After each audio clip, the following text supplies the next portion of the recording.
You're listening to the Love Over Addiction podcast.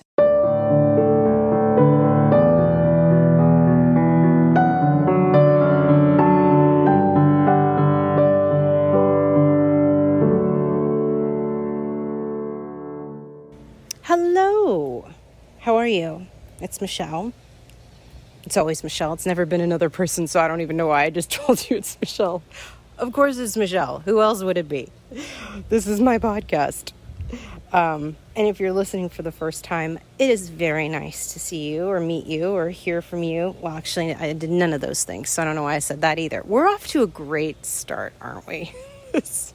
Should I just hit delete and re-record? No, I'm going to let you actually see how this really goes down. You guys, I struggle so much with the introductions. I'm good with the content. It's the small talk at the beginning, which is why I am terrible at large parties, because I never know what to say. But if this is your first time listening, I promise not every podcast starts like this. But I am so grateful and so glad you are here. Congratulations, because you are taking a step towards your healing, which is a victory that needs to be recognized and acknowledged. And I recognize you and I acknowledge you. And I'm grateful you're here. And hopefully you will find something that I say helpful. That's my goal. Is you might not enjoy the entire podcast or find 50,000 things good with this podcast, but if you get one thing out of it, I feel like I've helped and I've done my job. So today we are going to be talking about cheating. Yep, the topic of cheaters, pumpkin eaters. I don't know if any of you guys remember XM radio, but I bought a car years ago and it came with a free month of XM radio. Sorry, that's my dog. My mailman is here. And I listened to Oprah radio, because I love Oprah. She is my best friend. She does not know that. She actually does not know me, but we are best friends. It's just a fact that I need to make her aware of. But I used to listen to Oprah radio every morning, so much so that my kids know Oprah. And Gayle King, her best friend, used to have a radio show. And I love Gayle. I was such a Gayle fan before Gayle became Gayle on the news in the morning. She had the best radio show on the Oprah radio. And she would say the phrase, cheater, cheater, pumpkin eater. And I loved it. So I don't want you to think I came up with it. I don't even know if she came up with it, to be honest. But her ex-husband cheated on her. And she was very open about it. And I always loved and respected that about her. And I loved that saying because it made light of a very sad situation.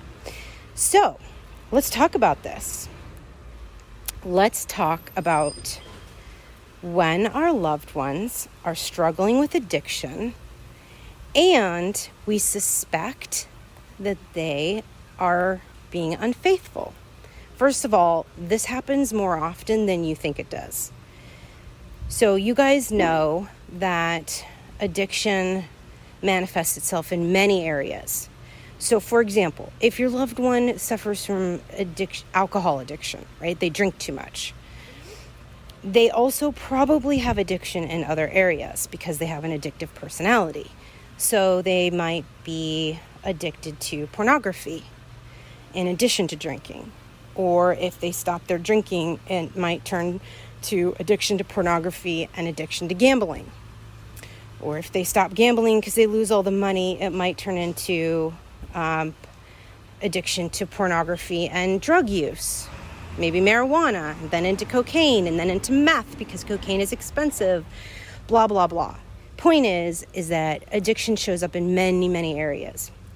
And just as a side note, oftentimes what happens is someone gets sober for good, but because they have that addictive personality, they need to replace the addiction to the alcohol or drugs or whatever they were addicted to, the negative addiction, with a positive addiction. So if you look at the statistics, and I know some of you are going to ask me, or maybe some of you won't, but I just naturally go there, like, where am I citing this? What scientific paper am I citing this from? I do not know. This is one paper that I remember specifically finding. I know it was in the Harvard Business Journal, and I cannot find it to save my life. And I have spent so many years trying and looking for this paper. But I specifically remember it saying that for people that have managed to maintain long-term sobriety, which they defined as 10 years or more, a very small percentage of those people, first of all, the success rate is very low, and there's plenty of papers on that. You can Google that yourself. But a very large percentage, and if I recall correctly, it was in the 80th percentile, actually turned to religion. Now, this is an old study. I don't know how, what it would be like. I found this study about 12 years ago. I don't know if, what it would look like now, but that makes sense to me. And it clicked, and I'll never forget reading it, because I was like, oh, religion, whatever you believe in, spirituality is always available. So, for example, I have one of my best friends is married to a phenomenal guy who struggles with alcohol addiction, and he got addicted to exercise, and specifically bike riding. But what happened was, when it rained, he couldn't ride his bike. His bike became his coping mechanism, right? But when it was raining, he couldn't ride, and eventually he relapsed because his bike was not always available to ride. So, this is why I think a lot of recovering sober people find such comfort and knowledge and wonderful community and support with religion.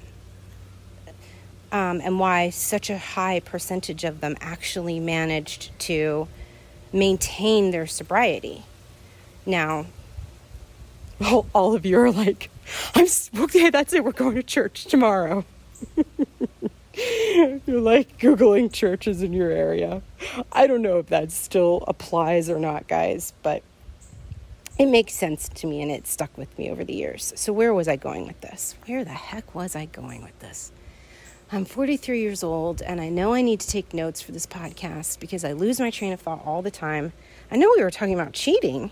Of course, I have my story lined up for that, but I don't remember where I was going with this. Anyways, I'll probably remember later on, but let's get on with the cheating. Cheaters. So, now it's going to kill me. Now in the back of my head, I'm going to be like wondering, where was I possibly going with that? So I'm going to raise my hand. If we were in a room together and we were to say, raise your hand if you were married to someone who cheated on you, I would raise my hand and say, yep, I am in that group. Now, here's the funny thing. While I was married to my ex-husband, if we were all in a room together, I would have kept my hand down. Not because I would lie, but because I was in such blatant denial. Like, I would have sworn to you that there's no possible what my ex-husband was cheating on me. And now looking back, I'm like, Michelle, were you the one getting high? Because, honey, of course he was cheating on you. Like, what were you thinking? But when you're in love and you're barely hanging on and you cannot possibly deal with one more piece of bad news, you will deny, live in fantasy land for years, which is what I did. So my ex-husband used to leave, like not come home. I remember one specific time we were all sitting around having dinner, and I had just decided to become a stay-at-home mom. So like it was like the first 3 weeks. And I was like, so I was like, I'm going to be the best stay-at-home mom ever. The house is going to be spotless. All the clothes are going to be folded. I'm going to make these amazing 3-course meals. Like, I wanted to be Joan Cleaver. Like I was going to be, I might as well have worn like skirts and like my hair in curlers. Like that's how old fashioned I was throwing it. But it didn't last long. Let's just be real here. Okay. But for the first 3 weeks, I was like, I'm a stay-at-home mom now. I quit my job and I'm going to nail this. I got this. So it was during one of these 3-course meals. And when I say 3 courses, guys, I mean like fried chicken from the grocery store and like brownies out of the box. Okay, let's not like imagine something that's not true. But to me, took a great amount of effort. So we're eating, we have this like whole spread out on the dining room table. And we're sitting down and he's there and he's not drinking. And I'm like, yep, see, nailing it. Like, woo, woo, giving myself a pat on the back. And then in the middle of the dinner, he gets up and he's like, you know what would be perfect? And I think I've told you guys this story before. You know what would be perfect is if I went to Blockbuster and rented us a movie. This is how long ago this was.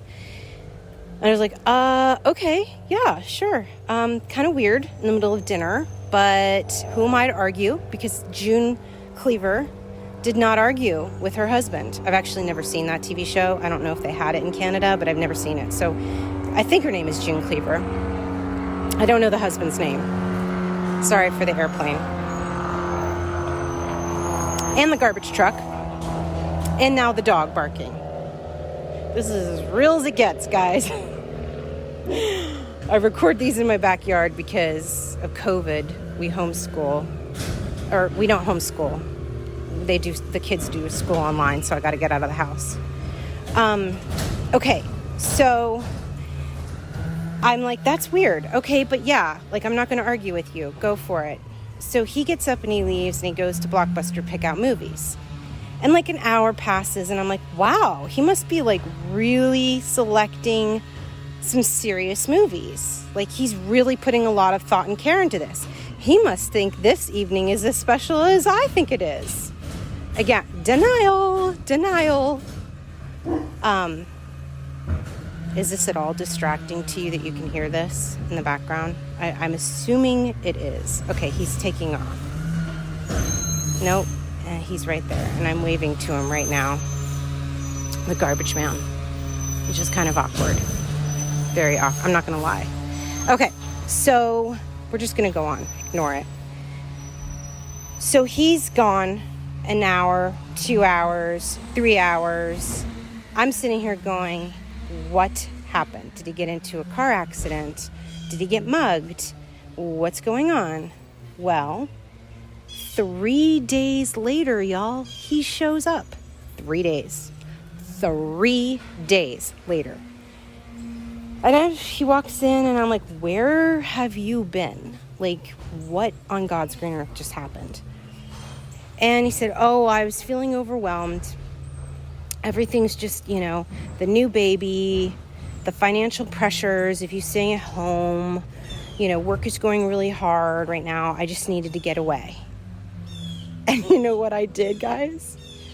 I was like, okay. I felt bad.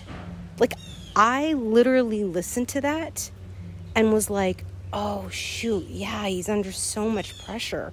Right. Yeah, what should I do to, alleviate some of the pressure from his life? This is, how delusional I was. Instead of being like, no, that's not normal. Normal husbands don't get up and leave and not come home. And normal husbands' coping mechanisms are not to run away when their life gets stressful.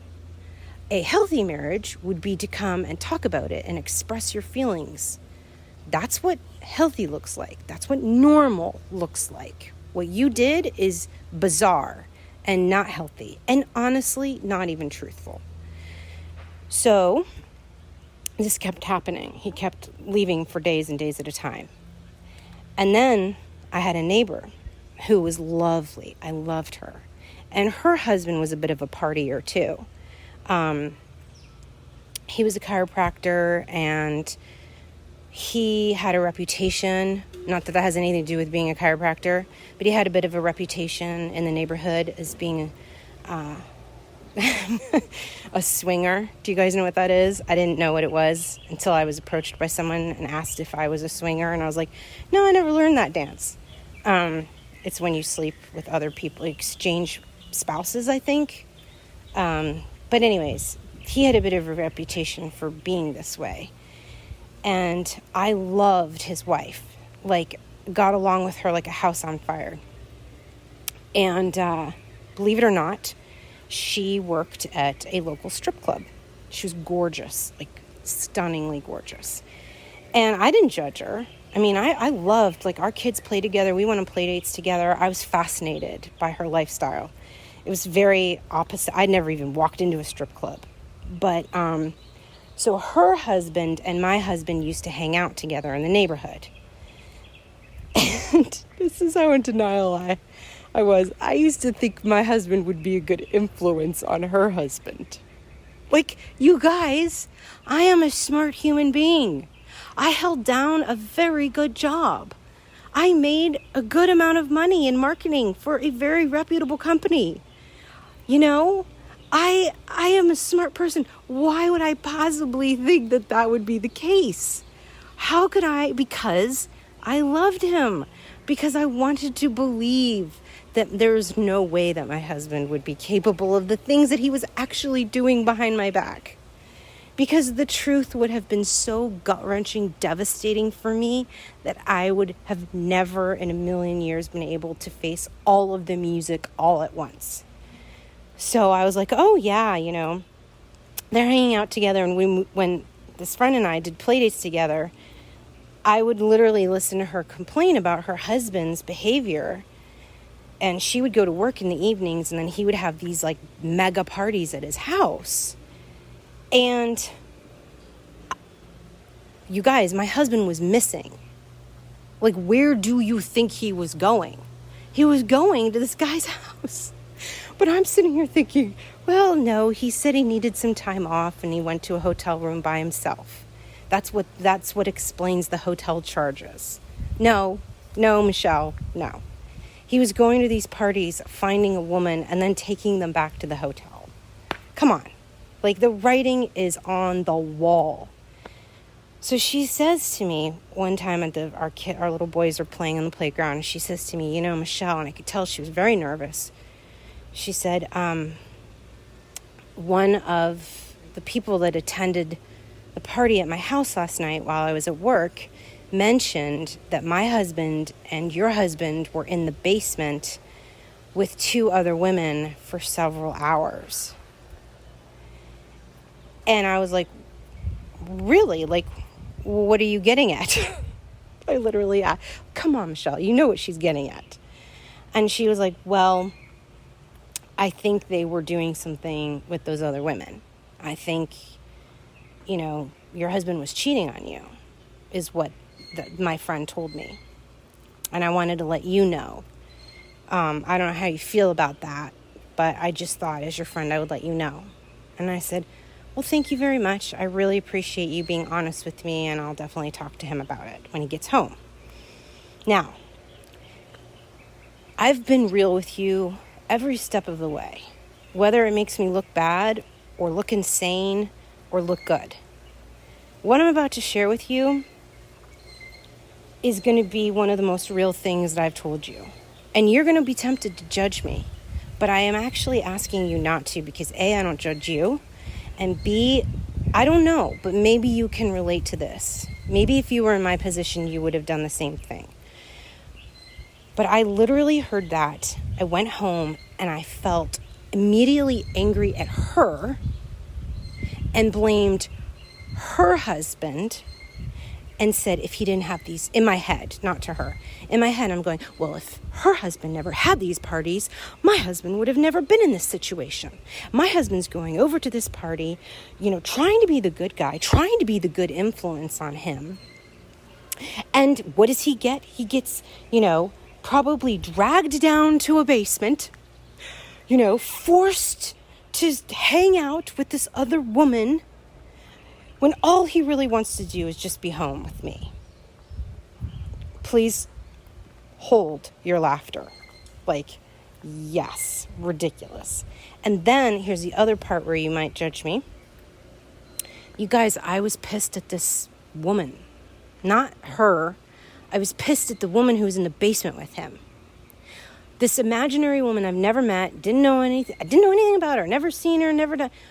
I literally was angry at another woman because I was like, doesn't she know the girl code? Doesn't she know that if he's wearing a wedding ring and has a car seat in the back of his car, she should not tear up a marriage? She should not get in the middle of this?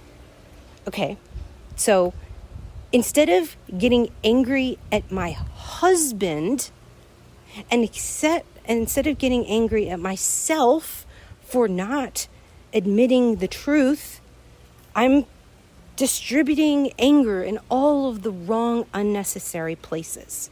This woman is my friend, and she's doing the right thing by telling me, honestly, what was probably very scary for her to tell me.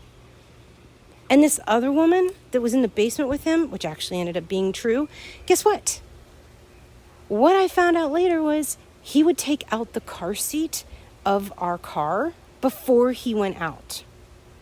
He would literally go through the trouble of unbuckling an infant's car seat. And for those of you that have infants know that is not an easy task and is a pain in the butt to do because there's a million gazillion straps.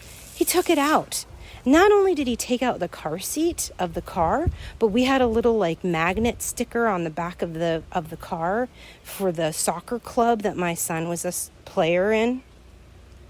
And let's be clear, like, he was 2. How good of a soccer player could he really have been?